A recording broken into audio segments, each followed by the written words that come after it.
இயேசுவின் அன்பு. கிறிஸ்து இயேசுவின் நாமத்தினாலே உங்களுக்கு அன்பின் வாழ்த்துக்கள்.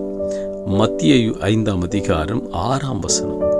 நீதியின் மேல் பசிதாகமுள்ளவர்கள் பாக்கியவான்கள், அவர்கள் திருப்தி அடைவார்கள். பிரியமானவர்களே, கர்த்தர் சொல்லுகிறார், இதோ நீதியின் மேல் பசிதாகம் இருக்கிறவங்க பாக்கியவான்களாயிருப்பார்கள். நீங்கள் எப்படிப்பட்டவர்களாயிருக்கிறீர்கள்? நீங்கள் பாக்கியவான்களாயிருக்கிறீர்கள், நீங்கள் திருப்தி அடைவீர்கள் என்று கர்த்தர் சொல்றார்.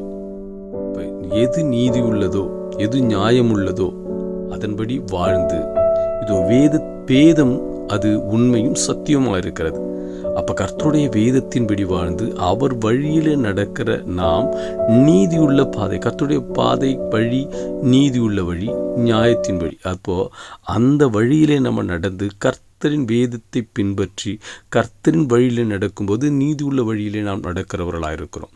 அப்படிப்பட்ட நாம் பாக்கியவான்களாயிருப்போம். நாம் நல்ல பங்கை தெரிந்து கொண்டோம்.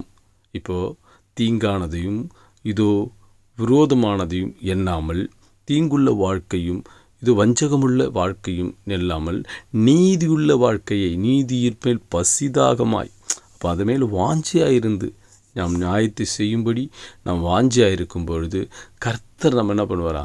திருப்தியாக வைத்திருப்பார். அப்போ கர்த்தரின் சித்தத்தின்படி வாழ்கிற நாம் திருப்தி அடைவோம்.